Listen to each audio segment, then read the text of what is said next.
Nag-deploy na ang Philippine National Police ng halos 10,000 pulis para sa kauna-unahang BARM parliamentary elections na gaganapin sa October 13. Ayon kay PNP Chief General Nicolas Torre III, gagawin ng pambansang pulisya ang lahat para matiyak na mapayapang maidaraos ang naturang makasaysayang halalan. Sa ngayon aniya ay umiiral na ang gun ban sa rehiyon na magtatagal hanggang October 28.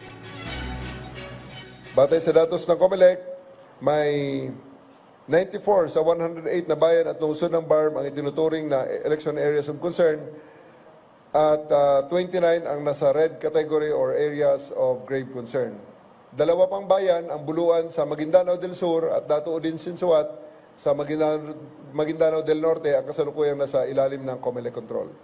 Ang lahat ng hakbang na ito ay bahagi ng ating masusing preparasyon upang matiyak ang ligtas, mapayapa at credible na halalan sa rehiyon.